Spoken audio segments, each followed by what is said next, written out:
Rosia marhaban ya syara Ramadan ya Rosia marhaban ya syara Ramadan ya Rosia marhaban ya syara Ramadan ya Rosia. Selamat datang Ramadan, bulan penuh ampunan. Selamat datang Ramadan, bulan penuh ganjaran. Mari kita menyambut dengan hati gembira. Mari kita menyambut dengan hati bahagia.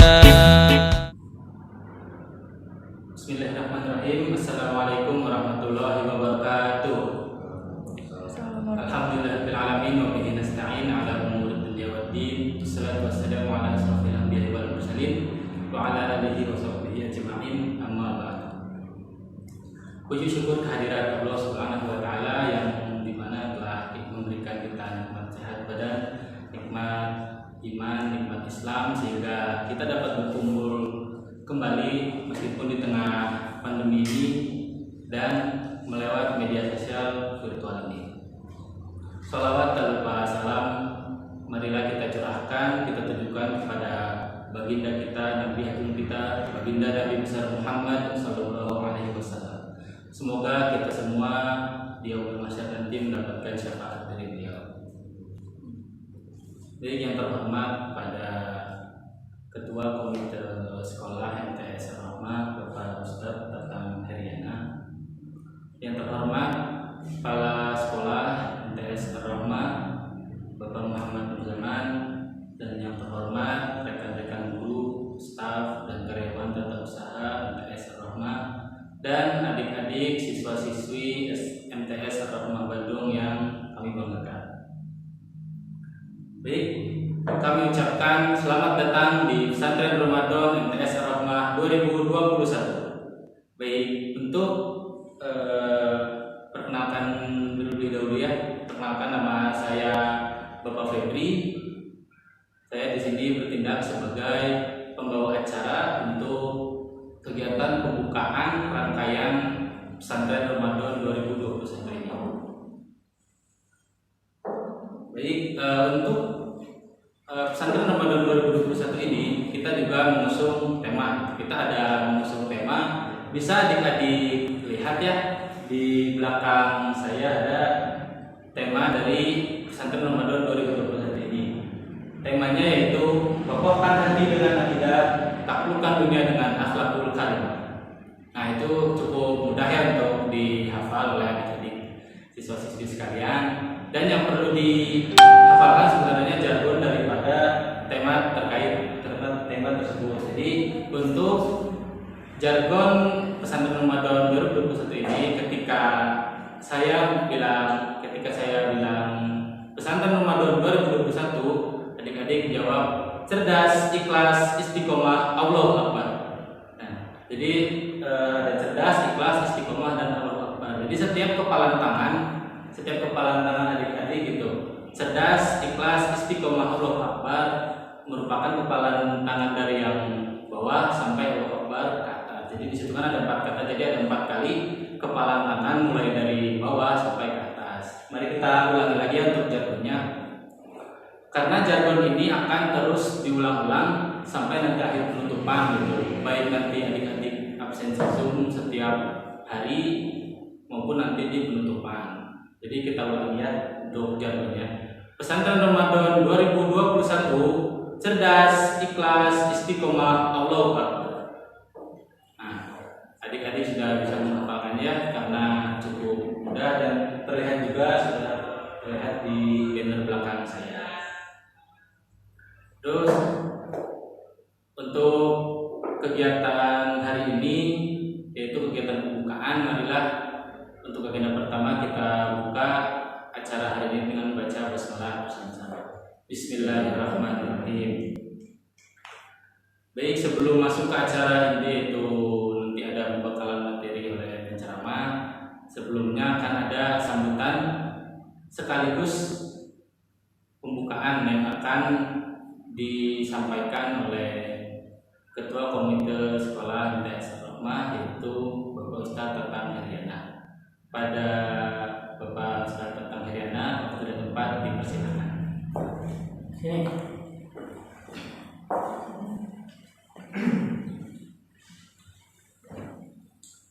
Bismillahirrahmanirrahim. Assalamualaikum warahmatullahi wabarakatuh. Waalaikumsalam warahmatullahi wabarakatuh. Alhamdulillah, wassalatu wassalamu ala Rasulillah wa ala alihi wa sahbihi wa wala. Asyhadu an la ilaha illallah wahdahu la syarikalah wa asyhadu anna Muhammadan abduhu wa rasuluhu alladzi la nabiyya ba'dah. Sahabat dan anak-anakku sekalian, pertama kita bersyukur kehadirat Allah bahwa Ramadan tahun ini kita dapat kembali melaksanakan kegiatan rohaniah, kegiatan mengisi bulan suci Ramadan dengan segala keterbatasan, tapi kita bersyukur masih bisa melaksanakan aktivitas sedikit 1 digit dari kegiatan Ramadan tahun 2020 di awal-awal masa pandemi COVID-19. Tapi hari ini, saat ini aktivitas kita sudah mulai bisa kita rasakan meskipun dengan segala keterbatasan. Mudah-mudahan dalam beberapa bulan ke depan anak-anak sekalian bisa kembali beraktivitas di kampus madrasah yang kita cintai ini, sehingga kegiatan tatap muka, belajar tatap muka bisa dimaksimalkan. Namun demikian, pada kesempatan yang berbahagia ini di awal Ramadan, madrasah kita kembali melaksanakan kegiatan pesantren virtual Ramadan. Semoga ini bisa disimak oleh semua anak-anakku di rumah masing-masing dengan segala keterbatasan. Semoga bisa memaksimalkan. Oleh karena itu, yang pertama kita menjadikan bulan Ramadan ini bulan untuk memaksimalkan kebaikan-kebaikan, karena Allah dan Rasulnya juga sudah memberikan penjelasan bahwa di bulan Ramadan setiap kebaikan dilipat gandakan. Oleh karena itu, pastikan anak-anakku menjaga saum Ramadannya, kemudian menjaga qiyamul lailnya, jangan lupa juga bertadarus Al-Quran, sehingga amalia Ramadan dapat kita maksimalkan.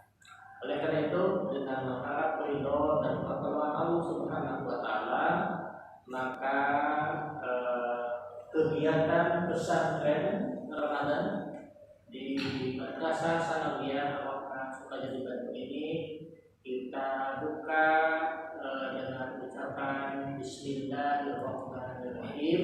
Semoga Allah yang Maha Memelihara, Maha Kuasa memberikan keberkahan ilmu, keberkahan rezeki, keberkahan kesehatan bagi kita semua, sehingga kita dipantaskan oleh Allah mendapatkan bimbingan, hidayah, juga keselamatan dari wabah dan musibah COVID-19. Terima kasih. Wabillahi taufiq wal hidayah. Wassalamualaikum warahmatullahi wabarakatuh.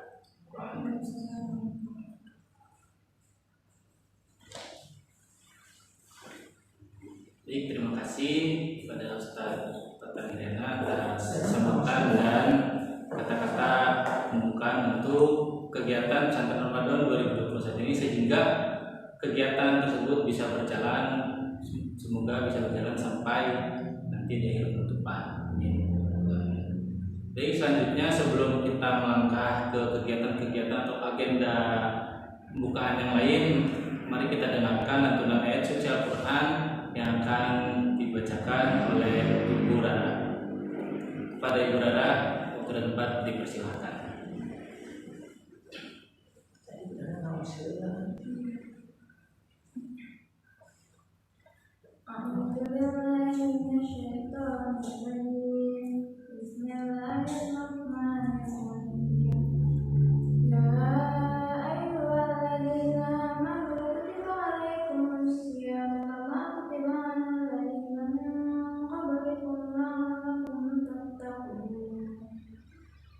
Yeah.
bagi kita semua untuk kedepannya. Amin ya rabbal alamin. Baik, untuk mengefektifkan waktu, marilah kita langsung kepada pembahasan inti, yaitu pembekalan materi atau pembekalan ilmu ceramah dari Ustadz Tatang Heriana yang akan disampaikan oleh Ustadz Tatang Heriana. Padanya waktu dan tempat dipersilakan.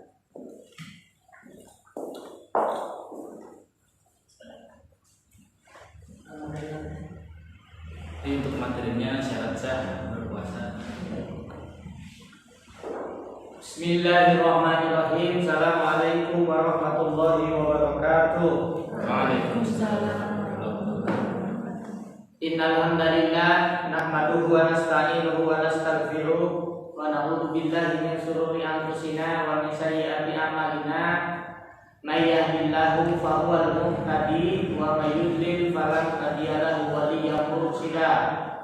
Asyhadu an la ilaha illallah wahdahu la syarikalah wa asyhadu anna Muhammadan abduhu wa rasuluhu alladzi la nabiyya ba'da.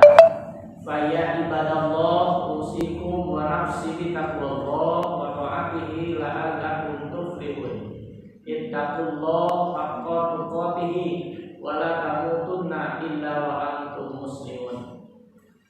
Sahabat, para guru dan anak-anakku sekalian yang sama-sama mengharap Allah Subhanahu wa taala. Segala puji bagi Allah, kita bersyukur hanya kepada Allah.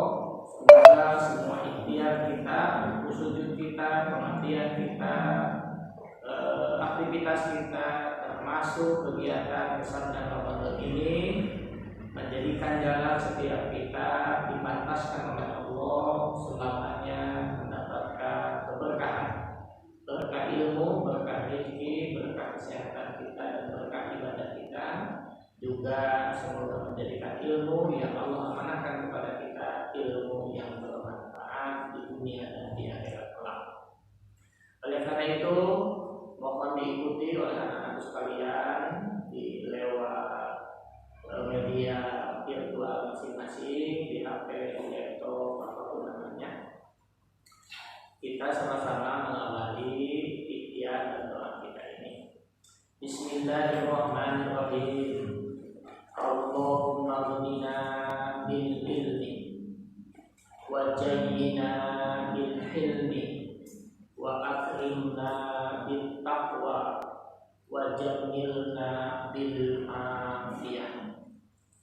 Allahumma ya Allah, aghnina, kayakanlah kami semua bil ilmi, dengan ilmu pengetahuan, wa jayyina bil hilmi, hiasilah hidup kami dengan penuh kesabaran, wa akrimna, muliakanlah hidup kami bil taqwa, dengan takwa, wa jamilna, indahkanlah perjalanan hidup kami bil afiyati, dengan kesehatan lahir batin.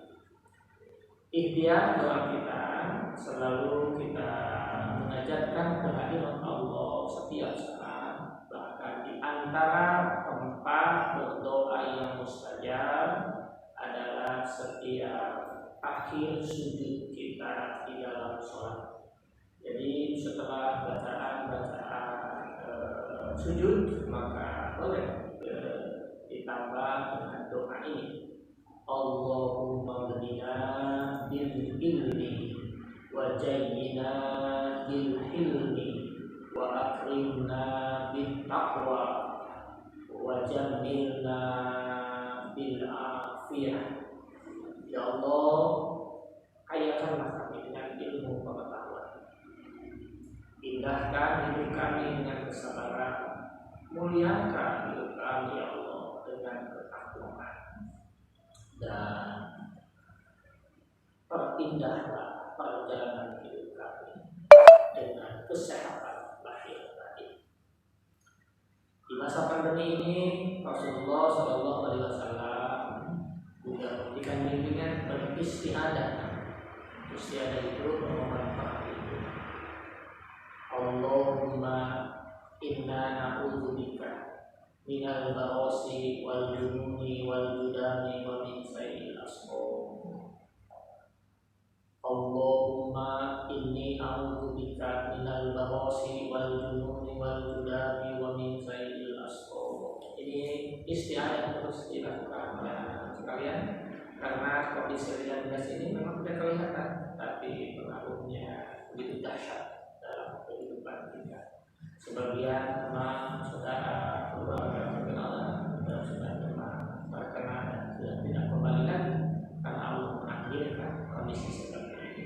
Anak-anak sekalian, terutama istiadah di bulan Ramadan ini, mohon berdoa kepada Allah agar saum kita, ibadah Ramadan kita dan seluruh amalan Ramadan ini tidak sia-sia. Sahabat dan anak-anakku sekalian, sebagaimana disampaikan oleh panitia, tema kita kali ini, materi kita hari ini adalah tentang syarat-syarat sah puasa. Anakku, pertama harus dipahami semua ibadah itu mengandung aturan main. Syarat sah itu dirumuskan belakangan supaya kita memudahkan untuk melaksanakan. Apa yang disebut dengan syarat? Syarat adalah sesuatu yang harus ada sebelum pekerjaan itu dilaksanakan. Jadi syarat itu agak sedikit berbasik akademik, bahwa syarat adalah sesuatu di luar sistem, tapi sangat berpengaruh. Jadi di dalam ibadah itu ada dua hal yang harus diperhatikan, ada rukun, ada syarat. Dua hal ini sesuatu yang mesti diperhatikan. Dua hal ini sesuatu yang harus mendapat porsi perhatian dari setiap kita. Baik rukun atau syarat itu akan menentukan kualitas ibadah kita. Sehingga kalau kurang rukun, kurang syarat, maka ibadah itu menjadi sia-sia. Hanya beda posisi saja. Ya, sekali lagi, kalau disebut dengan syarat, syarat adalah sesuatu yang harus ada sebelum pekerjaan itu dilaksanakan. Itu syarat. Konkretnya lebih sederhana. Wudu adalah syarat bagi sahnya sholat. Sehingga wudu dilaksanakan sebelum sholat. Jangan sampai ke sholat wudu lagi, itu tidak bisa. Nah, semua ibadah ini jadi ada rukun, ada syarat. Kalau rukun itu sesuatu yang harus ada ketika dan selama pekerjaan itu berlangsung. Jadi rukun itu ada di dalam sistem. Hasil akhir sama, kurang rukun, kurang syarat, tidak sah. Catatan pinggirnya, anak-anakku, atau catatan kakinya, bahwa rukun dan syarat ini penentu untuk keabsahan sebuah amal. Maka saya sedikit kasih catatan kaki namanya kalau di buku, kalau di kajian ilmiah. Ibadah itu ada 3 level. Semua ibadah, termasuk ibadah puasa, ada 3 level.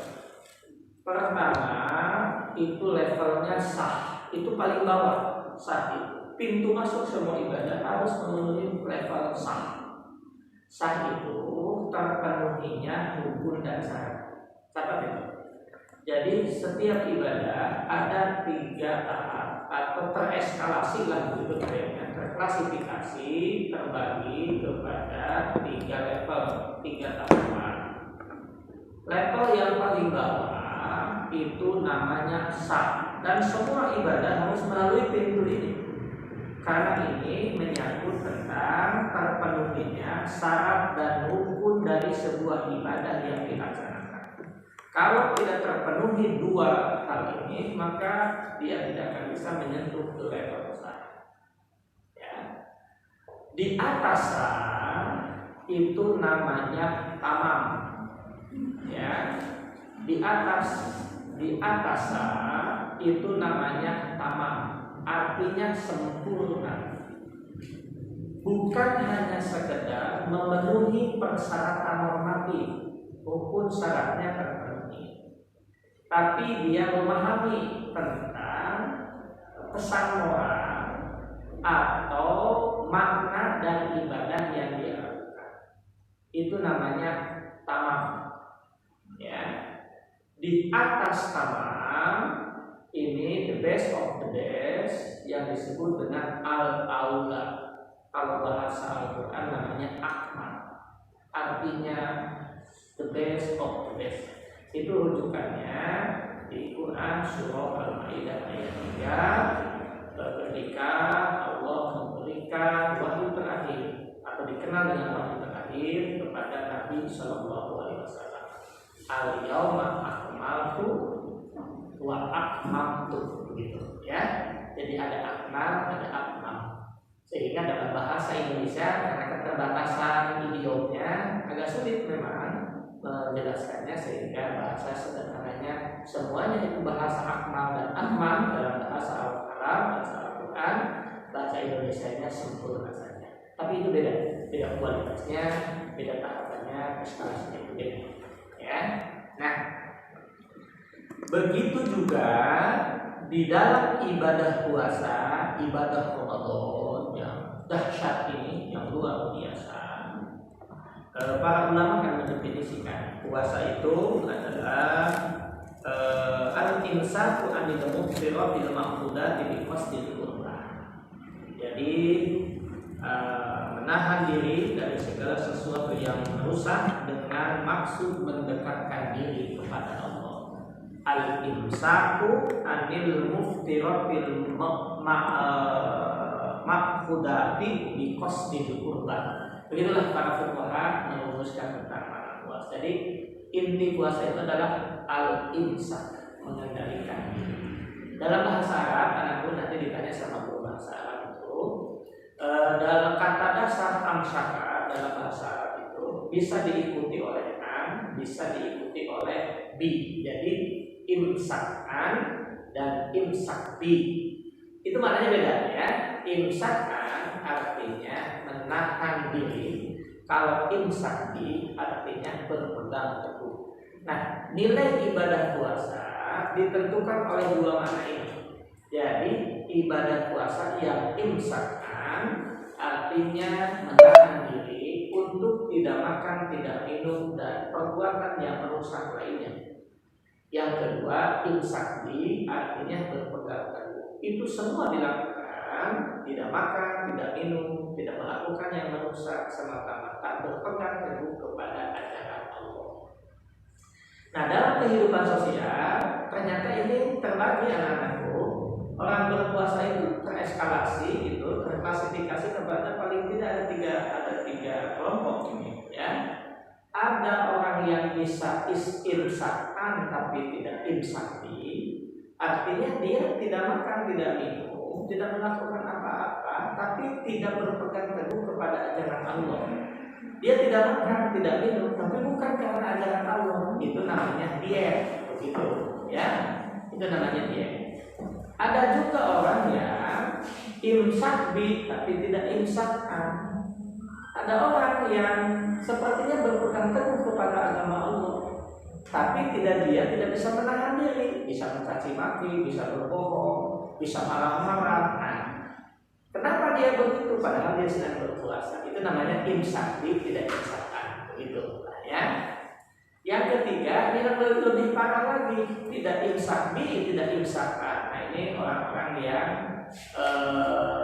menjadikan hawa nafsunya, mengikuti hawa nafsunya. Orang lain puasa main hal-hal yang kurang batas, marah-marah sama orang tuanya atau bertengkar dengan temannya, main di luar batas. Nah, ini bahkan karena pengen minum mungkin dia berenang begitu. Berbagai yang dilakukan itu imsak, tidak imsakan, tidak imsakbi, tidak bisa menahan diri dan tidak berpegang teguh kepada agama. Anak-anakku dan sahabat para guru yang dirahmati oleh Allah, untuk kesempurnaan ibadah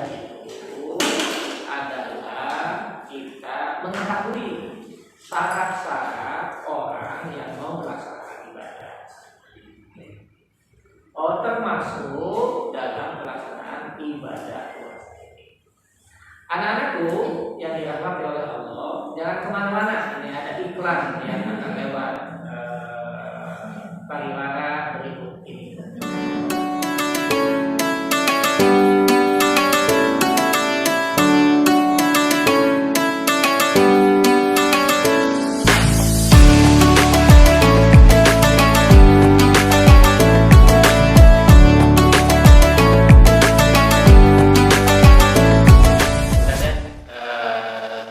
Mendengarkan bekal berdasarkan tausiah dari Ustadz kepada Pak Ustadz, dipersilakan. Baik sahabat dan anak-anak sekalian yang dirahmati oleh Allah, sekali lagi termasuk dalam melaksanakan ibadah puasa Ramadan, maka kita pun harus memperhatikan syarat-syarat kita melaksanakan ibadah itu. Kalau anak-anakku bertanya, kan ini sudah mulai puasanya juga, bukan kemarin masih tahu syarat-syaratnya. Karena puasa itu berlangsung setiap hari, jadi maka berlaku setiap saat. Ya.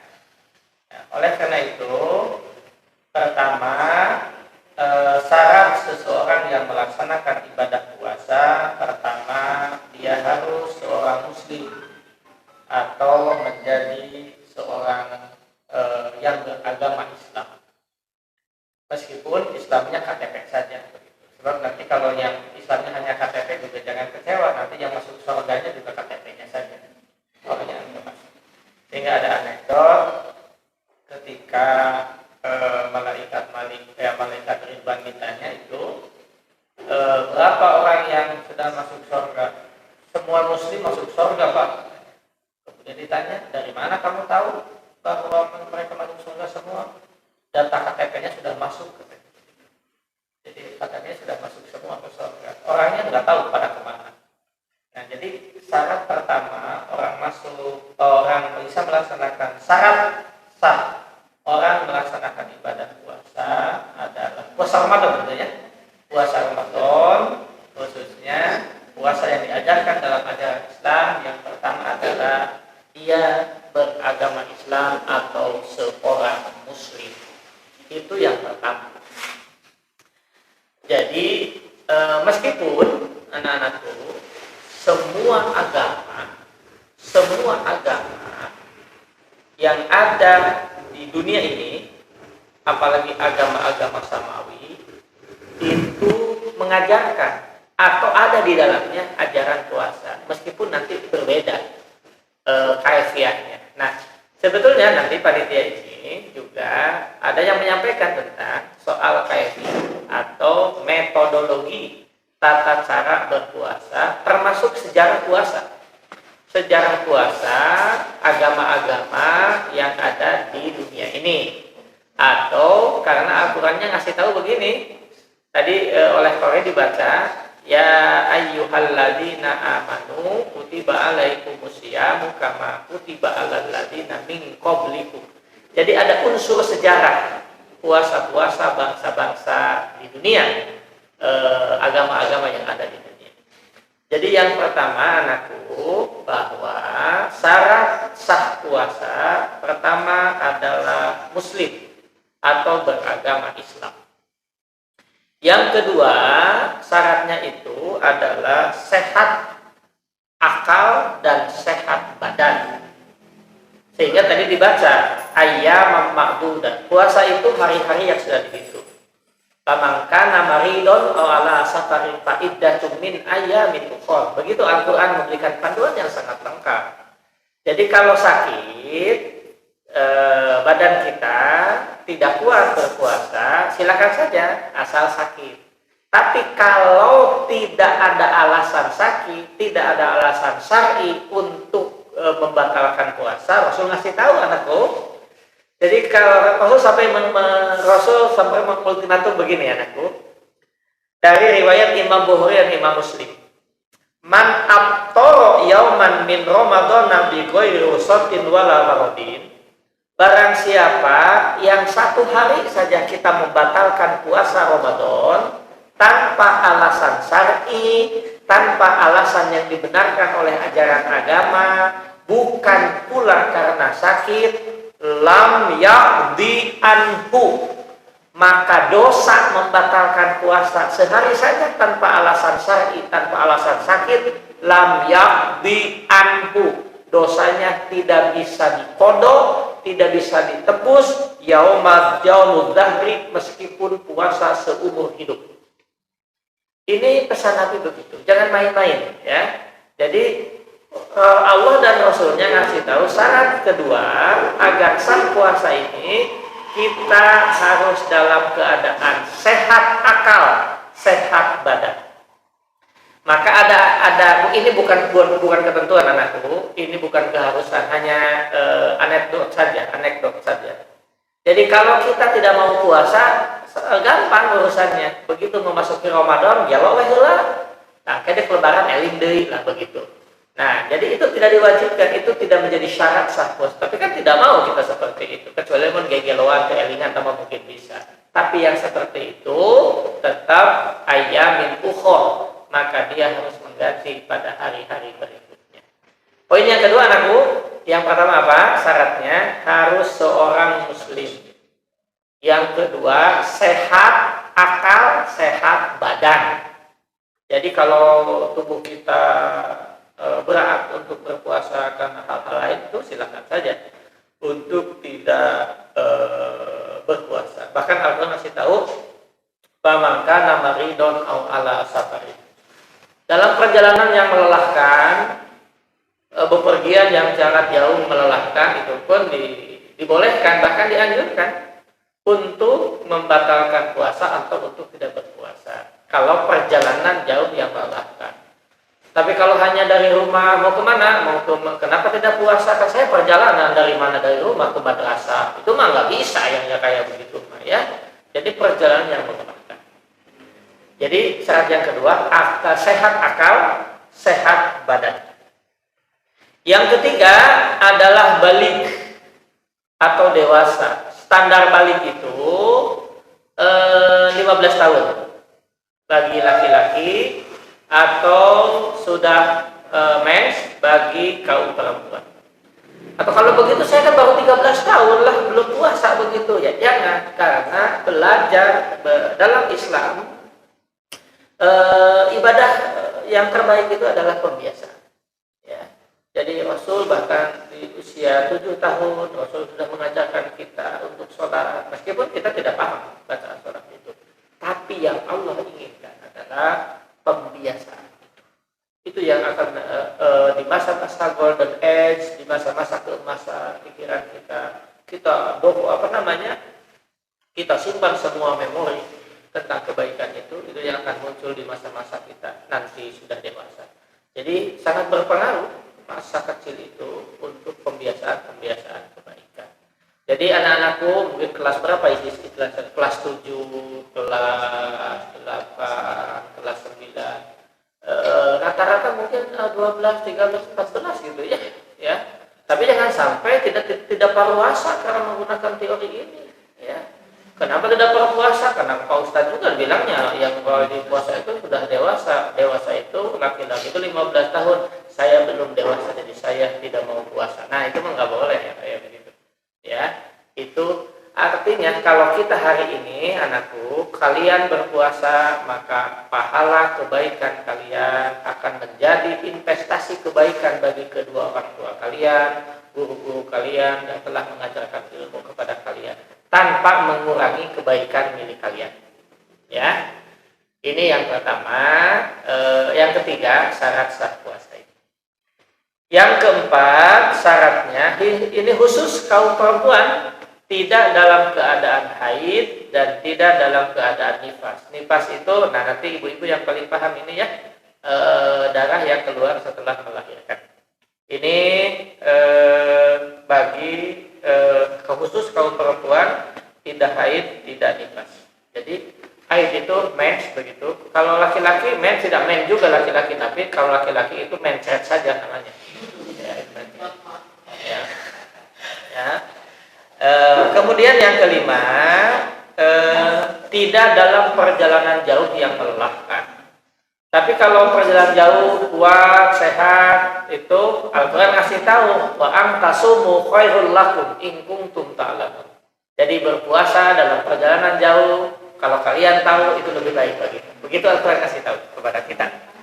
Jadi yang keempat, tidak haid dan tidak nifas. Yang kelima, tidak dalam perjalanan yang melelahkan, perjalanan yang menyusahkan, perjalanan yang menimbulkan kemafsadatan. Istilah fikihnya begitu, kemafsadatan, kesukaran-kesukaran yang membuat kita menjadi kelelahan dan merusak kesehatan fisik kita. Kemudian yang keenam, kuat menjalankan ibadah puasa. Nah, anakku, kaitan dengan kuat tidaknya puasa ini yang menentukan adalah niat kita. Niat itu is power. Niat itu adalah kekuatan yang sangat dahsyat. Di dalam syariat, anakku, niat itu adalah sarana untuk mendapatkan pahala. Satu, fungsi niat itu dalam agama, dalam syariat, sarana untuk mendapatkan pahala. Yang kedua, niat itu dalam syariat agama kita, dalam ajaran Islam adalah penentu kualitas. Yang ketiga, niat itu dalam syariat kita adalah pembeda antara sunnah, antara amalan yang satu dengan yang lain. Yang menentukan adalah niatnya. Bahkan di tempat yang lain, penyempurna ibadah itu. Nah, karena niat itu is power, maka kita akan kasih contoh. Ya. Jadi niat itu adalah kekuatan yang sangat dahsyat. Kalau dalam syarat saum itu ada syarat yang keenam itu apabila kita kuat menjalankan ibadah puasa. Ingat, catat ya. Yang keenam syaratnya kuat menjalankan ibadah puasa di bulan Ramadan. Untuk soal kuat tidaknya melaksanakan ibadah di bulan Ramadan, saya kasih catatan, yaitu bergantung kepada niatnya.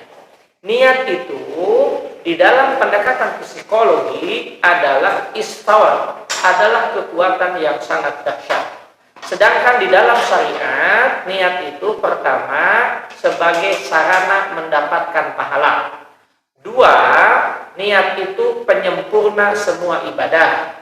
Yang ketiga adalah pembeda kualitas ibadah. Itu ditentukan oleh niat kita. Kita akan lihat dari sisi psikologi. Kalau seseorang besok saya mau berpuasa, meskipun panas, meskipun haus, meskipun berat, meskipun capek, meskipun lelah, saya harus tamat puasanya. Pasti insya Allah puasanya tamat, tekadnya kuat. Yang satu lagi temannya bilang, saya juga mau puasa. Kalau kuat diteruskan, kalau sampai moal, mah pasti batal, karena tidak punya kekuatan. Yang kedua, anakku, kita akan lihat niat itu adalah ispower. Puasa itu pasti lapar, anakku. Kalau orang berpuasa tidak lapar, pasti puasanya bohong. Ya, dan bohong itu mengurangi, bahkan bisa menghilangkan pahala puasa. Tapi catat, lapar puasa dengan lapar biasa itu beda. Ahli kesehatan ngasih tahu kepada kita. Jadi kalau lapar biasa mengakibatkan suhu tubuh kita menjadi dingin. Akibat suhu tubuh kita dingin, maka kita menjadi susah tidur. Tetapi kalau lapar puasa mengakibatkan suhu tubuh kita menjadi panas. Akibat suhu tubuh kita menjadi panas, maka kita menjadi mudah tidur. Kalau orang yang berpuasa malolor bisa ngeteh. Isu ketika maghrib, tos duhur, ngagoler deui, tos asar, ngantuk deui, padahal lapar. Padahal umumnya orang lapar itu susah tidur. Mengapa dalam keadaan lapar, anakku, kita jadi mudah tidur? Itulah energi niat, itulah dahsyatnya niat di dalam tubuh kita.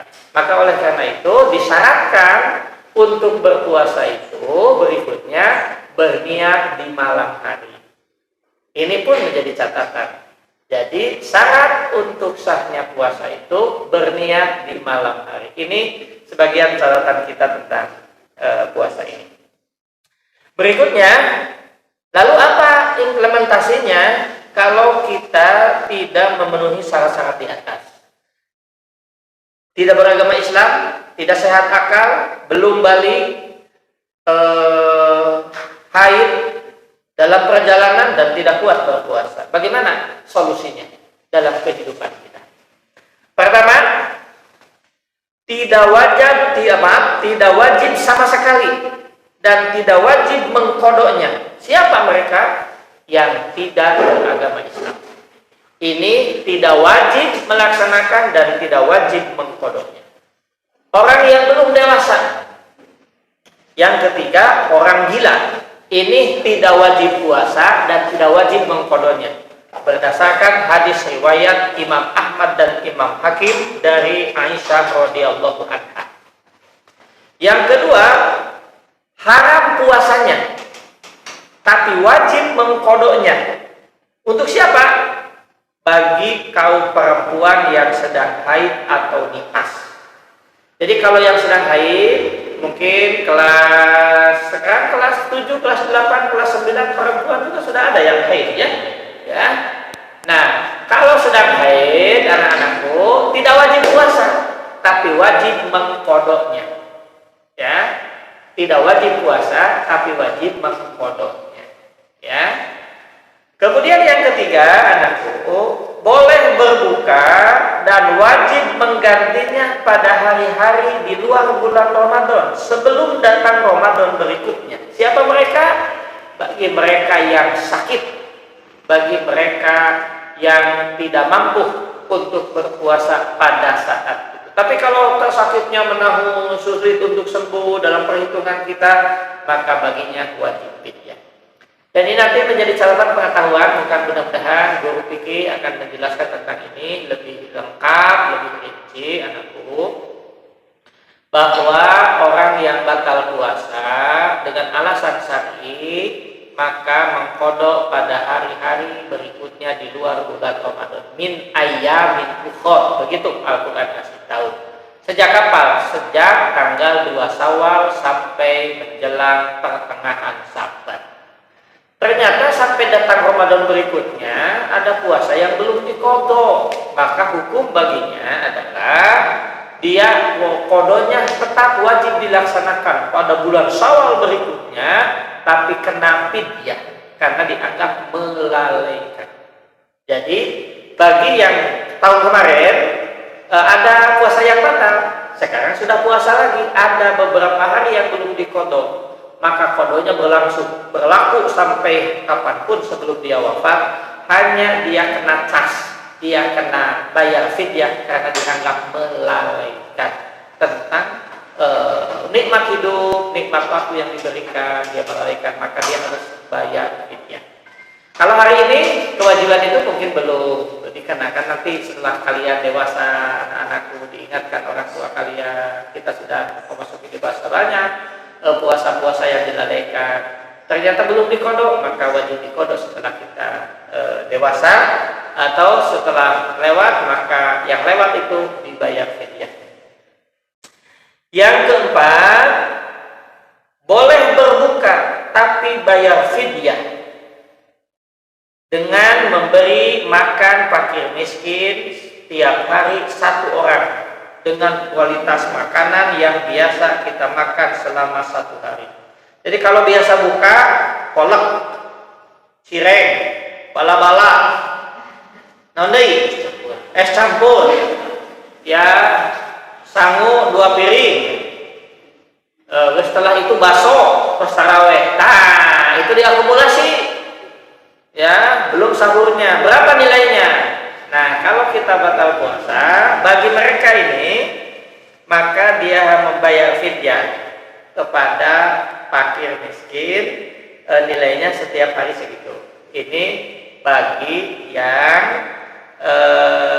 boleh berbuka tapi bayar fidyah karena sakit, yaitu mereka yang tidak kuat sama sekali berpuasa, terlanjur berusia lanjut, atau penyakit yang menahun sulit disembuhkan. Itu teknis implementasi dari pasal. Yang terakhir, anakku, boleh berbuka dengan kewajiban mengqadha atau fidyah. Siapa mereka? Yaitu bagi kaum perempuan yang sedang hamil atau menyusukan anaknya. Ini merujuk Al-Baqarah 184. Jadi paling tidak anakku ada 5 hal yang harus dicatat, implementasi atau penerapan pemaknaan dari syarat-syarat dari syarat sahnya orang berpuasa. Saya ulang, pertama beragama Islam, sehat akal dan sehat badan, balik, tidak haid dan tidak nifas, tidak dalam perjalanan jauh yang melelahkan. Yang keenam, kuat menjalankan puasa. Kalau tidak kuat, maka bagi mereka yang tidak memenuhi syarat-syarat tadi, maka diatur sebagai berikut. Pertama, tidak wajib sama sekali kalau dia bukan muslim, ya, atau dia anak kecil, atau orang gila. Itu mah tidak wajib sama sekali, ya, tidak wajib sama sekali. Kalau gegeloan mah kudu puasa, ya. Yang kedua, haram puasa, tapi wajib menggantinya dengan puasa lagi, yaitu bagi kaum perempuan yang haid atau nifas. Jadi anak-anakku, siswi-siswi begitu, baik kelas 7, kelas 8, kelas 9 yang haid pada saat ini, maka tidak wajib berpuasa. Tapi jangan demonstrasi tiba-tiba botam begitu depan banyak orang, nggak usah, ya. Meskipun tidak wajib berpuasa, wajib mengqadhanya, ya, wajib mengqadhanya. Yang ketiga, boleh berbuka dan wajib menggantinya pada hari-hari lain. Bagi siapa? Bagi yang sakit atau dalam perjalanan. Yang keempat, boleh berbuka tapi wajib bayar fidyah bagi mereka yang tidak kuat sama sekali karena usia atau karena penyakit yang menahun dan sulit disembuhkan. Yang kelima, boleh berbuka dengan kewajiban mengqadha atau fidyah, yaitu bagi kaum perempuan yang sedang hamil atau sedang menyusui. Ini implementasi dari syarat-syarat sahnya ibadah puasa. Kemudian yang terakhir ingin kami sampaikan, anak ibu, syarat-syarat puasa ini diberlakukan untuk semua puasa yang ada di dalam ajaran Islam. Sedikitnya ada 4 hal yang harus diperhatikan kaitan dengan puasa ini. Pertama, ada puasa wajib. Ini yang puasa wajib itu ada 4, anakku, ya. Puasa wajib itu ada 4. Pertama, puasa Ramadan. Yang kedua, puasa qadha, itu sama hukumnya wajib, ya, atau fardu. Yang ketiga adalah puasa nazar, janji. Mungkin ada kita, kalau saya nanti lulus dan bisa diterima di sekolah favorit yang saya inginkan, saya akan berpuasa. Itu namanya nazar. Itu hukumnya wajib. Aturan mainnya sama dengan puasa-puasa Ramadan. Semua puasa aturannya sama, syarat-syaratnya sama, ya. Yang keempat adalah puasa kifarat. Puasa kifarat itu denda. Kita sudah janji, kemudian kita tidak memenuhinya, kita tidak melaksanakannya, maka itu namanya kifarat. Kifarat itu menutupi dengan cara berpuasa. Bisa 3 hari, bisa 9 hari, atau tapi umumnya puasa kifarat itu 3 hari, ya. Kalau tidak bisa puasa kifarat, nah itu harus bayar kifarat, bisa memerdekakan atau sama dengan memberi makan orang-orang miskin. Jadi puasa wajib itu ada berapa? Ada 4, ya. Yang pertama puasa Ramadan, yang kedua puasa qadha, yang ketiga puasa nazar, yang keempat puasa kifarat. Syarat sahnya sama dengan yang tadi, ya, puasa-puasa ini. Kemudian ada juga puasa sunnah. Nilainya saja yang berbeda, tapi syarat sahnya sama dengan puasa-puasa yang lain. Apa saja puasa sunnah itu? Pertama, puasa Senin Kamis. Ini hadis riwayat Imam Ahmad dari Abu Hurairah radhiyallahu anhu. Anak-anakku, dulu sebelum diwajibkan puasa Ramadan ini diwajibkan, wahyunya diwajibkan puasa Ramadan ini pada tahun kedua Hijriah pada bulan Sya'ban di Madinah. Ya. Jadi sebelum tahun kedua Hijrah, sebelum Rasul pindah ke Madinah 2 tahun sebelum itu, maka puasa Senin Kamis itu puasa wajib. Maqoblana itu adalah puasa yang diwajibkan sebelum syariat Nabi Muhammad. Dulu puasa itu setiap wajibnya itu setiap bulan 15 hari. Coba bayangkan. Enggak apa kudu puasa. Ya. Nah, kemudian termasuk puasa Asyura tanggal 10 Muharram sebelum Ramadan diwajibkan itu dulu wajib. Itu termasuk puasa yang diwajibkan di syariat sebelumnya. Ya. Nah, setelah Ramadan diwajibkan, maka puasa-puasa itu nilainya menjadi sunnah saja. Jadi apa saja puasa sunnah? 1, puasa Senin Kamis. Yang kedua, puasa 6 hari di bulan Syawal. 6 hari min Syawalin. Jadi bisa mulai tanggal 2, mau hari apa terserah, tidak usah berurutan. Ya, puasa 6 hari di bulan Syawal. Sehingga Nabi menyebutnya barang siapa yang berpuasa Ramadan diikuti dengan puasa Syawal 6 hari kayaumid dahri, seperti dihitung puasa seumur hidup. Begitu kemuliaan, kehebatan, kedahsyatan ibadah saum ini. Yang ketiga, puasa Arafah 9 Zulhijjah. Ya, 9 Zulhijjah. Ini pun adalah puasa-puasa sunnah. Yang keempat, puasa sunnah itu adalah puasa setiap tanggal Yaumul Bid'ah, yaitu tanggal 13, 14, dan 15 di bulan Hijriyah. Ya, di bulan Hijriyah. Ini termasuk puasa-puasa yang disunnahkan. Kalau bagaimana kalau saya puasanya hari kelahiran? Boleh saja. Karena Nabi pun ketika ditanya, ini puasa apa? Ini puasa ketika dilahirkan. Dalam bahasa Sunda, ini disebut dengan puasa wedal. Boleh-boleh saja, jadi masalah. Ya. Atau berpuasa mensyukuri karena mendapatkan anugerah B, C, D. Ya boleh saja kita. Karena Rasul pun mensyukuri berpuasa pada hari-hari yang istimewa. Ya, itu dibolehkan. Kemudian yang ketiga, anakku, ada puasa yang diharamkan. Harus dipahami juga, puasa yang diharamkan itu pertama, puasa pada hari raya Idul Adha, Idul Fitri dan Idul Adha, dan hari-hari tasyrik. Nah, jangan terlampau soleh lah begitu, kalau bahasa Ustadz Adi Hidayat. Jangan terlampau soleh. Punah, ya barang kurang ya opor sudah saya. Abi menuju puasa dari tanggal 1 Syawal. Nah, itu hukumnya haram. Maka hari itu disebutnya Idul Fitri. Idul Fitri itu makna dasarnya adalah kembali boleh makan minum.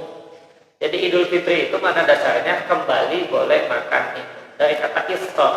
Maka dalam idiom bahasa Arab, buka bersama itu diterjemahkan menjadi iftar jama'i begitu. Itu jalan iftar. Nah, maka bolehnya makan minum lagi disebut dengan Idul Fitri. Nabi ngasih tahu, farhatani, ada 2 kebahagiaan. Lisoimin, bagi yang berpuasa. Indal fitor, ketika berbuka. Indal liqa'a rabbi, ketika bertemu dengan Tuhan. Jadi anak-anakku, kalau selama ini meskipun tidak selamanya tidak dibolehkan sih menyebut Idul Fitri itu kembali kepada fitrah. Meskipun itu kurang pas, ya, itu kurang pas. Karena fitrah itu harus pakai tamal butoh dan katanya bahasa Arab, ya, pakai tamal butoh. Apa ini Idul Fitri itu dari kata iftar, artinya berbuka. Saking pentingnya berbuka tanggal 1 Syawal, Allah dan Rasulnya mengharapkan kita berpuasa. Itu dasarnya, ya. Saking pentingnya makan minum tanggal 1 Syawal sampai Rasul membimbing seperti ini. Anak-anakku, disunahkan, ditegaskan itu, disunahkan kalau hari raya Idul Fitri setelah subuh, sebelum berangkat ke tempat sholat id, disunahkan kita ini makan minum. Itu disunahkan. Sehingga nama itu pakai hadis oke alim sorangan sih, ya, itu pun pakai hadis sih. Seperti Rasul mengatakan, kalian kita ini akan berada di dalam kebaikan selama kita menyegerakan berbuka manakala sudah datang waktunya. Sehingga nama itu pakai hadis oke elit sorangan, ya, sehingga gitu lah. Apalagi pakai hadis, ya. Nah, yang kedua yang diharamkan itu puasa terus menerus. Tempo hari ada juga yang bertanya di TV atau lagi di radio itu. Jadi dia tidur sebelum maghrib, kelelahan, tidur. Pas buka, pas bangun-bangun sudah imsak begitu. Ya, saya nahan aja seperti ini. Ya, kalau lihat gitu ya. Nah, bagaimana ini yang hal seperti ini? Kalau memadaratkan, dia boleh alasan syar'i, dan dia kelelahan, disanggap menyambungkan puasanya itu dibatalkan. Tapi itu asalkan. Tapi kalau masa-masa imsak, maka minumlah sebelum datang waktu subuh, itu masih dibolehkan. Ya, atau mungkin ini apa namanya pengalaman anak-anak kos barangkali. Ya, ya. Yang ketiga, puasa yang diharamkan adalah puasa bagi wanita yang sedang haid, sama dengan yang tadi. Yang keempat, puasa yang mengakibatkan bahaya bagi yang melaksanakannya. Nah, saya jawab, maka kalau nanti ini ketiduran diteruskan dengan puasa ini membahayakan, maka batalkan. Karena ada membatalkan, ya. Yang kelima, puasa wanita yang berada puasa sunnah, puasa bagi keluarga perempuan. Maaf ini agak kurang bagus bahasanya. Jadi haram puasanya bagi seorang perempuan bila tidak diizinkan oleh suaminya. Ya, ulah dicekek salahnya cekek, ulah.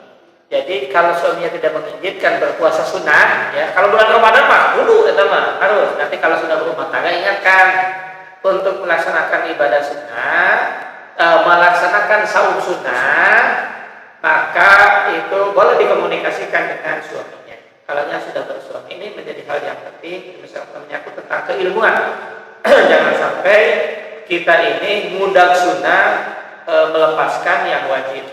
Ya, kalau dalam bahasa Sunda itu ada istilah mau pecah ngalupaskeun pesing begitu. Jadi kita mengejar sesuatu yang belum pasti, kita ini malah meninggalkan yang mendapatkan kebaikan. Kemudian yang terakhir adalah puasa makruh. Makruh itu artinya lebih baik tidak dilakukan. Itu makruh itu sesuatu yang apabila ditinggalkan itu lebih baik. Itu namanya makruh. Pertama adalah puasa hanya hari Jumat saja atau hari Sabtu saja, ya, kecuali kodok, ya. Ya. Nah, jadi ada puasa makruh. Jadi hanya puasa, kan yang disudahkan itu Senin Kamis atau disambungkan gitu. Dari Senin sampai Kamis, Kamis sampai sampai Sabtu begitu. Itu tidak dibolehkan. Tapi kalau Sabtu saja, Jumat saja, itu hukumnya makruh, ya.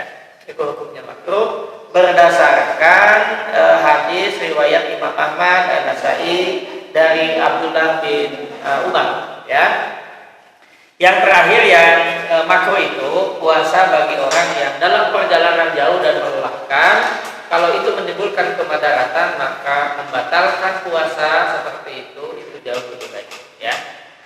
Anak-anakku, inilah barangkali sebagian kecil dari catatan kita pada kesempatan yang berbahagia ini di bulan Ramadan. Sekali lagi, syarat sah puasa itu ada 6. Dalam kesempatan ini, di tempat-tempat yang lain, cara merumuskannya bisa saja berbeda, ya. Tapi yang pasti, yang pertama adalah beragama Islam, sehat akal dan sehat badan, balik atau dewasa, tidak dalam keadaan haid, tidak dalam perjalanan, yang keenamnya kuat melaksanakan ibadah puasa di bulan Ramadan ataupun puasa-puasa sunnah yang lainnya. Oleh karena itu, maka pahamilah teknis-teknis berikutnya. Kalau tidak mampu melaksanakan ini, maka alternatifnya adalah qada atau membayar fidyah. Ada yang diharamkan, ada yang dimakruhkan dalam berpuasa. Ini pun sebagian pengetahuan yang harus kita pahami. Jangan sampai kita salah dalam memahami ajaran Allah.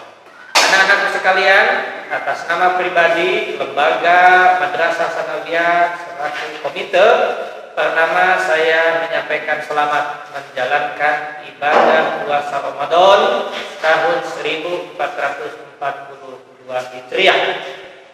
Semoga Allah yang Maha Kaya, Allah yang Maha Memelihara memudahkan kita melaksanakan ibadah di bulan ini, dan Allah mempertemukan kita dengan aktivitas di bulan Syawal atau di bulan-bulan lainnya, sehingga kita berharap Allah yang Maha Kuasa menghilangkan atau mengembalikan kondisi kita menjadi normal di masa pandemi ini, sehingga kita bisa kembali bertatap muka. Kerinduan kita bercengkrama, bermain, belajar bersama dengan teman-teman kita di kampus madrasah yang kita cintai ini bisa segera terwujud. Maka teruslah berdoa, teruslah melaksanakan ibadah, teruslah beraktivitas, jangan kendur, bantulah orang tua di rumah, jangan menyulitkan, jangan menyusahkan, jangan meresahkan untuk kedua orang tua kita, maka berbaktilah kepada mereka, jaga pergaulan, jaga beraktivitas. Oleh karena itu juga jaga bermain medsos dan lain sebagainya, sehingga hari-hari yang dijalani bermanfaat. Saran terakhir, anak-anakku, di samping melaksanakan ibadah Ramadan di siang hari, maka jangan lupa untuk selalu qiyamul lail, tarawih di tempat-tempat tarawih yang ada di sekitar kita ataupun dilaksanakan di rumah kita. Dan yang tidak boleh dilupakan juga untuk selalu bertadarus Al-Quran, karena Al-Quran mendatangkan kebaikan yang sangat banyak bagi kehidupan kita. Inilah Ramadan yang istimewa, Ramadan yang spesial. Semoga kita termasuk dan dipantaskan oleh Allah menjadi orang-orang yang spesial, insya Allah. Hal-hal yang bukan di sana sini barangkali saya mohon maaf. Ada pertanyaan ini yang masuk? Ada? Ya, enggak. Jadi ya, tadi setelah adik-adik simak, mungkin ini ada beberapa pertanyaan ya Ustaz, dari adik-adik semua. Pertama ada dari daftar isi yang pertama, kalau misalkan kita berpuasa lalu dibatalkan dengan cara sengaja, nah itu apakah di hari lain itu harus diqada atau seperti apa? Anak-anakku atau siapapun, kalau kita membatalkan puasa tanpa ada alasan syar'i, tanpa ada alasan yang dibenarkan dalam ajaran agama, bahasa nabinya man aftara yauman min ramadhana bi ghairi rukhsatin wala maradin. Barang siapa yang membatalkan puasa satu hari di bulan Ramadan tanpa rukhsah, tanpa kebenaran yang dibenarkan oleh agama, atau tidak karena sakit, lam yaqdi anhu, maka dosa membatalkannya itu tidak bisa diqada meskipun dilaksanakan seumur hidupnya. Ini yang harus diperhatikan sehingga kita tidak main-main. Kenapa kamu tidak puasa? Capek, puasa teh. Nah, yang kayak begitu itu. Nah, itu artinya itu meskipun diqada seumur hidup, dosanya nggak bakalan lunas. Ini yang harus diperhatikan. Makanya di awal Ramadan kami selalu menyampaikan tentang 3 hal. Pertama, untuk menghadapi Ramadan itu, pertama harus punya tekad yang kuat. Yang kedua, membekali diri dengan ilmu. Nah, termasuk ini, ilmu tentang Ramadan, buku-buku tentang Ramadan, nasihat-nasihat tentang Ramadan. Ini dibaca ulang, dilihat ulang, dibaca kembali. Yang ketiganya, supaya Ramadan spesial itu, kita harus punya program dan target di bulan Ramadan. Sekali lagi untuk pertanyaan itu dijawab oleh hadis riwayat Imam Bukhari dan Imam Muslim. Membatalkan puasa disengaja tanpa alasan syariat, tanpa alasan syar'i, tanpa rukhsah, bukan karena sakit, tidak dapat dikodok dosanya meskipun puasa seumur hidup. Ya, telah terjawab untuk yang pertama. Mungkin lanjut ke pertanyaan selanjutnya. Ya. Kalau misalkan puasa tahun kemarin belum diganti karena ada halangan dan lain sebagainya, terus apakah cara gantinya itu selain bayar fidyah, apakah puasanya digandakan setelah Ramadan setelahnya atau bagaimana? Ini teknis fikihnya dan ini memang yang harus dijelaskan.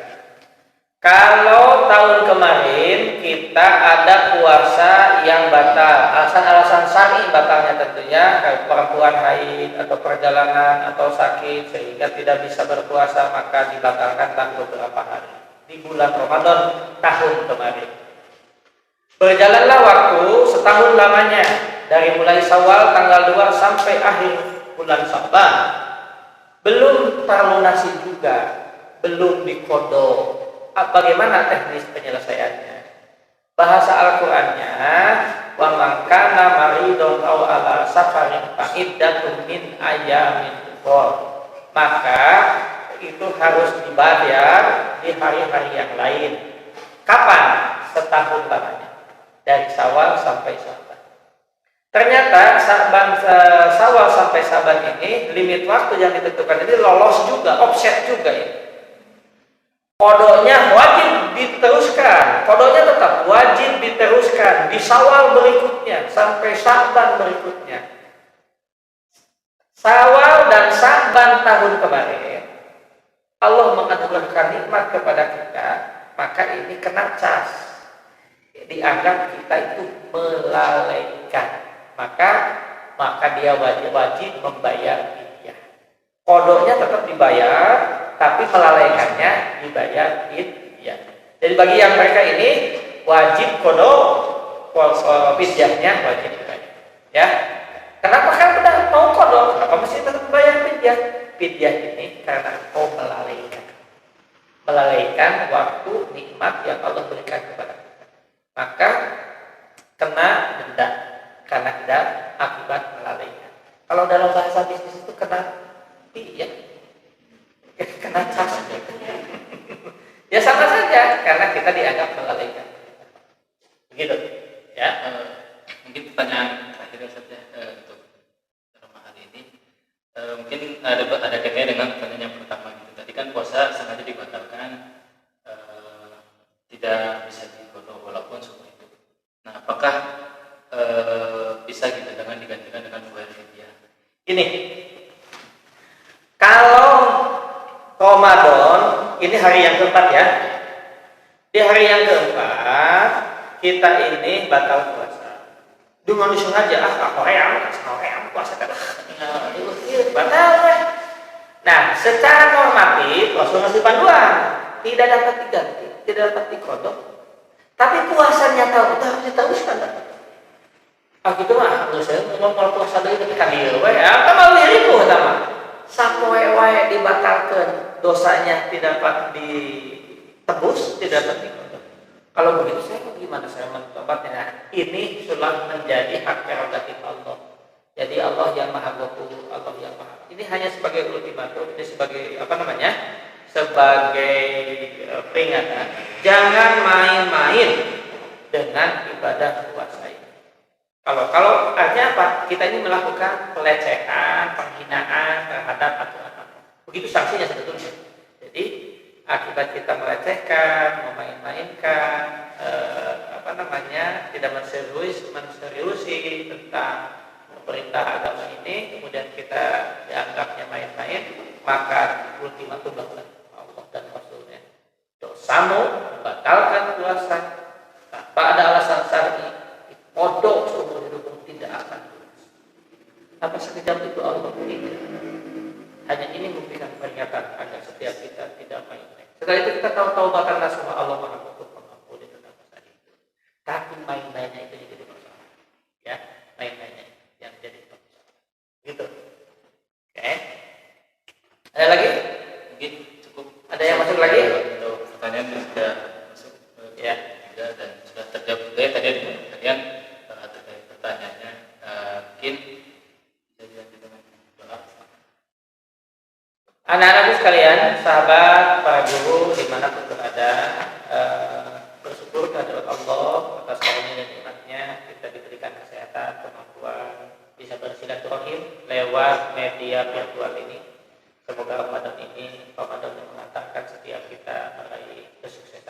kebahagiaan, juga prestasi takwa di hadapan Allah Subhanahu wa taala. Allahumma shalli wa sallim wa barik ala Muhammadin wa ala alihi wa sahbihi ajma'in. Amin ya Allah ya rabbal alamin. Hamdan syakirin, hamdan na'imin, hamdan yurbi ni'amahu wa yukafi mazidah. Ya Rabbana lakal hamdu kama yanbaghi li jalali wajhikal karim wa azimi sultanik. Allahumma ftah alaina babal khair wa bal barakah wa babal ni'mah wa babal rizki wa bal quwwati wa bal sihhati wa bal salamah wa bal jannah. Allahumma ighfir lana dzunubana wa liwalidayna warhamhuma kama rabbayana shighara wa li jami'il mu'minina wal mu'minat wal muslimina wal muslimat al ahya'i minhum wal amwat innaka qaribun mujibud da'wat ya qadiyal hajat wa ghafirud dzunubi wal khati'at bi rahmatika ya arhamar rahimin. Allahumma ya rabbana, kami adalah hamba-hamba-Mu yang merindukan rahmat, ampunan dan maghfirah. Bimbinglah kami, pasangan hidup kami, anak didik kami, dan orang-orang yang ada di sekitar kami untuk dilembutkan hati dan jiwanya taat kepada-Mu. Mudahkanlah segala urusan kami, mudahkanlah segala urusan anak-anak kami. Bimbinglah mereka ya Rabb, kami semua dengan hidayah dan petunjuk. Jadikanlah ya Rabb ruku sujud kami dan anak didik kami jadi jariah kebaikan bagi kedua orang tuanya dan bagi guru-guru yang telah mengajarkan kebaikan kepada mereka. Ya Rabb, Ramadan adalah bulan yang mulia, bulan yang penuh rahmat, penuh maghfirah. Rahmatilah kami ya Rabb dengan kasih sayang, sehingga kami istiqomah menjadi ahli ibadah, ahli takwa dan ahli sedekah. Ya Rabb, berkahilah umur kami, berkahilah rezeki yang Kau titipkan kepada kami. Berkahilah pasangan hidup kami agar kami saling bernasihat di jalan husnul khotimah. Jadikanlah anak-anak kami ya Allah hidupnya berkah, rezekinya berkah, kehidupannya berkah, sehingga mereka menjadikan qurrata a'yun, anak-anak yang menenteramkan di dunia dan menyelamatkan di akhirat kelak. Ya Rabb, ampunilah dosa kami, dosa kedua orang tua kami, dosa dan kesalahan guru-guru kami, dosa dan kesalahan orang-orang yang telah berjasa kepada kami. Bagi mereka yang telah tiada ya Rabb, kedua orang tua kami, guru-guru kami yang telah tiada, tempatkan mereka semua ya Rabb di barjah-Mu dengan rahmat dan ampun-Mu. Juga anak didik kami yang telah tiada, sahabat kami yang telah tiada, mereka tempatkan ya Rabb di barjah-Mu dengan rahmat dan ampun. Allahumma ighfir lahum warhamhum wa'afihim wa'fu anhum.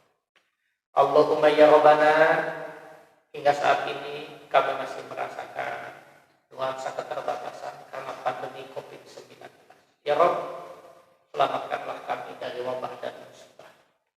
Allahumma inna na'udzubika minal rihil ahmad. Ya Allah, kami berlindung kepada-Mu dari bahaya penyakit angin merah, wadamil aswad, bahaya penyakit darah hitam, wadamil akbar, dan kami berlindung kepada-Mu ya Allah dari penyakit yang mengerikan.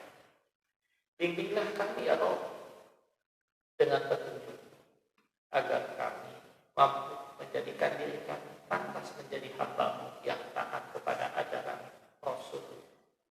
Rabbana taqabbal minna sholatana wa siyamana wa ruku'ana wa sujudana wa jami'a ibadatina bi rahmatika ya arhamar. Allahumma innaka afuwwun karim tuhibbul afwa fa'fu anna ya karim. Allahumma innaka afuwwun karim tuhibbul afwa fa'fu anna ya karim. Allahumma innaka afuwwun karim tuhibbul afwa fa'fu anna ya karim. Rabbana taqabbal minna innaka antas samiul alim wa tub alaina innaka antat tawwabur rahim. Allahumma rabbina Allahumma innaka samiul alim. Rabbana atina fid dunya hasanah wa fil akhirati hasanah wa qina adzabannar. Subhana rabbika rabbil izzati amma yasifun wassalamu alal mursalin walhamdulillahi rabbil alamin. Nas'alukal ijabah wal barakah wassalamah wasyafaah khusus Sayyidina Al-Karom Kiai Haji Asep Dibyati Anwar Sabibi. Bismillahirrahmanirrahim. Alhamdulillahirabbil alamin arrahmanirrahim maliki yaumiddin. Iyyaka na'budu wa iyyaka nasta'in ihdinas siratal mustaqim siratal ladzina an'amta 'alaihim ghairil maghdubi 'alaihim waladdallin. Anak-anakku sekalian, sahabat-sahabat, guru dimanapun dan menyaksikan virtual ini, kita akhiri aktivitas kegiatan ini dengan sama-sama membaca doa kifaratul majlis. Subhanallahumma wa bihamdihi, asyhadu an la ilaha illa anta, astaghfiruka wa atubu ilaik. Atas kekurangan di sana sini, atas nama pribadi dan komite madrasah, saya mohon maaf yang sebesar-besarnya. Wallahu muwaffiq ila aqwamit thoriq. Wassalamualaikum warahmatullahi wabarakatuh. Waalaikumsalam warahmatullahi wabarakatuh. Terima kasih sekali lagi pada Ustaz Tatang telah menyampaikan materi yang begitu lengkap terkait syarat-syarat berpuasa. Terus tadi kan ada ibadah, level-level ibadah, ada 3 macam makna terkait puasa, dan itu pun tadi sudah dibahas dan mungkin telah disimak dan telah didengarkan oleh kita semua, khususnya untuk adik-adik sekalian. Semoga apa yang tadi telah didengarkan dan disimak baik-baik dan juga dicatat, kedepannya bisa diamalkan dan kita selalu mendapat keberkahan. Amin ya rabbal alamin. Sebelum itu ya, sebelum saya menutup acara pembukaan pada hari ini, saya ingin sedikit menginformasikan terkait kegiatan yang akan dilakukan adik-adik selama masa pesantren Ramadan 2021 ini. Yang pertama, mulai dari hari ini mungkin ya sampai nanti penutupan, itu bakal ada kegiatan tadarus Al-Quran, lalu ada pembuatan kaligrafi, kolase, bingkai kaligrafi, poster, storytelling, dan juga presentasi. Jadi untuk adik-adik sekalian, nanti untuk teknisnya kegiatannya seperti apa dan bagaimana itu nanti akan di share atau dibagikan lebih lanjut melalui grup kelas masing-masing maupun melalui Instagram MTS Al-Hikmah. Jadi kalian tetap tunggu di grup kelas masing-masing dan di IG MTS Al-Hikmah. Mungkin cukup sekian dari saya, pamit undur diri, mohon maaf atas segala kekurangan yang telah kami berikan. Syukron. Wassalamualaikum warahmatullahi wabarakatuh.